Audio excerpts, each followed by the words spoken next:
Good morning everyone. আজকে আমাদের সুন্দরবন ট্রিপের ডে 2। সকাল সকাল উঠতে হয়েছে, একদম ফ্রেশ হাওয়া আর পাখির আওয়াজ দিয়ে দিনটা শুরু। নেচারে উঠলে একটা আলাদা ফিলিং হয়, তাই না? আমরা অলমোস্ট রেডি হয়ে গেছি, আর বাইরের কি অবস্থা সেটা দেখো। এত জোর বৃষ্টি এসছে, বৃষ্টির কারণে সব জল জল হয়ে গেছে। এখন আমাদের কি হবে বলতে পারছি না। আমাদের 7টায় বেরোনোর কথা ছিল, এখন 6:11 হয়ে গেছে। বৃষ্টি কমার নামই নিচ্ছে না। তো বৃষ্টিটা অনেকটাই কমে এলো, এবার আমরা বেরাবো তাড়াতাড়ি, কারণ আর একটু লেট হলে আবার বৃষ্টি চলে আসবে। তো চলো তাড়াতাড়ি যাওয়া যাক। আমরা এক প্রকার দৌড়ে দৌড়ে যাচ্ছিলাম, কারণ আমাদেরকে বলেছিল 7টার মধ্যে ওইখানে চলে যেতে, 7টার মধ্যে আমাদের লঞ্চ ছেড়ে দেবে। আর আমরা তখনও বৃষ্টির জন্য আর কি আটকে গেছিলাম, আর তখন মিনিমাম 7টা বাজার 5-10 মিনিট মতো বাকি ছিল। তো দেখো, তারপরে আমরা ঘাটে চলে এসেছি, আর বৃষ্টির কারণে আমাদের লঞ্চ আসেনি। বলো এবার কি বলবো। মানে আমরা ভয়ে ভয়ে এলাম যে ওনারা আমাদেরকে কি বলবে, আর এসে দেখি যে কেউই আসেনি, লঞ্চও আসেনি, কোনো মানুষজনই আসেনি। ছাড়ো, বাদ দাও। তারপর দেখো আমরা ব্রেকফাস্ট করে নিচ্ছি। আজকে ব্রেকফাস্টে ছিল লুচি, মেবি এটা ছোলার ডাল, আর একটা ডেজার্ট আইটেম ছিল লাইক সন্দেশ।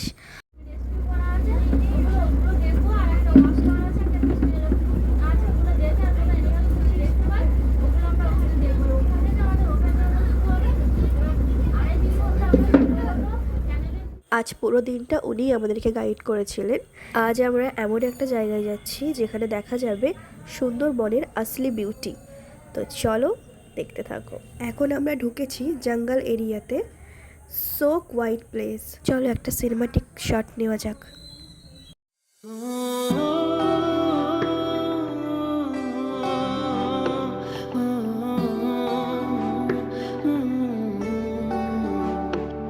तेरे इश्क में आ कुछ ख्वाब बुनूं तेरे इश्क ধরনের গাছ কেওড়া গাছ।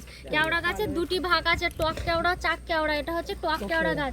বিরিয়ানিতে যে জলটা দেওয়া হয় না, কেওড়া জল, ওটা ফ্লেভার দেওয়া থাকে।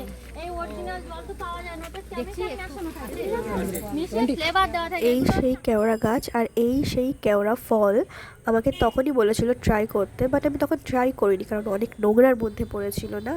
দেন আমরা একটা টাওয়ারে উঠেছিলাম, সেখান থেকে পুরো সুন্দরবন দেখা গেল। না সরি, পুরো বলবো না, কিছুটা। আর কিছু ছোট্ট ছোট্ট অ্যানিম্যালও দেখা গেল, মানে একদম ডকুমেন্টারি ভাইব। তবে উনি বলেছিলেন বাঘ দেখা যাবে, বাট বাঘ তো দেখা গেল না। এই ছোট্ট ছোট্ট লাল কাঁকড়াগুলো দেখতে পেলাম আমরা। চলো তোমরা এগুলো এক ঝলকে দেখে নাও, চাইলে পজ করে করে দেখে নিতে পারো।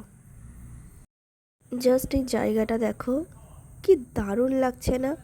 উপর দিকে দেখতে যেন আরো বেশি সুন্দর লাগছে। মানে একটা ছেড়ে একটা জায়গা সুন্দর। সুন্দরবন জায়গাটার নাম দিয়েছেই বা কেন? সুন্দর সুন্দর জিনিস দেখা যায়, যার জন্যই না।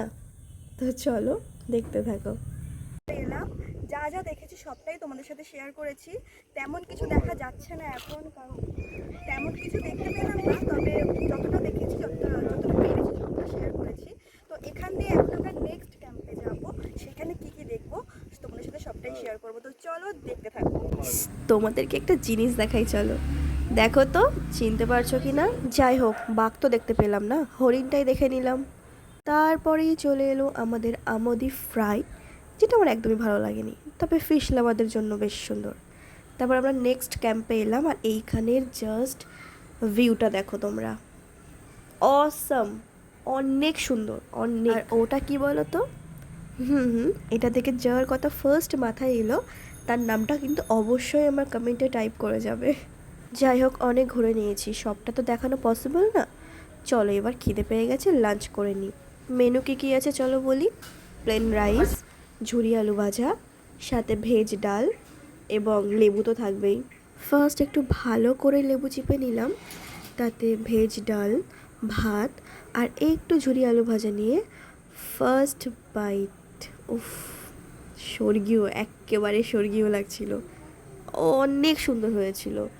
আর তারপরে চলে এলো একটা সবজি, এটা পটল আর কী সব দেওয়া ছিল জানি না, দেন চলে এলো চিংড়ির মালাইকারি। এটাও অতুলনীয় ছিল। প্রতিটা রান্না এরা এত সুন্দরভাবে করে না, জাস্ট কিছু বলার নেই, পুরোপুরি ঘরোয়া পদ্ধতিতে। তারপর চলে এলো আমার ফেভারিট পাতুরি, ভেটকি পাতুরি। আমার মাছ ভালো লাগে না ঠিকই, তবে এই ভেটকি পাতুরিটা আমার অনেক ভালো লাগে, আমি প্রচুর খাই। আর যদি হয় ভেটকিটা একদম ফ্রেশ, আর তোমরা দেখতেই পাচ্ছ এখানে ভেটকিটা কতটা ফ্রেশ। অনেক টেস্টি হয়েছিল, অনেক টেস্টি হয়েছিল, আমার খুবই ভালো লেগেছে। তারপর লাস্ট চলে এলো চাটনি পাঁপড়। ব্যাস, খাওয়া দাওয়া শেষ। এবার চলো ফিরে যাওয়া যাক রিসর্টের উদ্দেশ্যে। রুমে ঢুকতে পারলাম না, তারপরেই চলে এলো একটা বেগুনি এবং মুড়ি মাখানো, যেটা আমার পার্সোনালি খুব একটা খেতে ভালো লাগে না। আর সবচেয়ে বড় কথা, আমার একদমই খিদে ছিল না তখন। তারপর আমরা রাত 10টা নাগাদ ডিনারটা করে নিলাম। তো আমাদের ডিনার কমপ্লিট। এখন টাইম প্রায় 11টা বাজতে যায়, 10 মিনিট মতো বাকি আছে। তো আমার প্রচণ্ড গরম হচ্ছে, আমি এখন স্নান করব। স্নান টান করে নিই, তারপর তোমাদের সাথে কথা হচ্ছে। স্নান টান করে চলে এসেছি, এখন অলমোস্ট 12:30 বেজে গেছে। তো এখন আমি তাড়াতাড়ি শুয়ে পড়বো।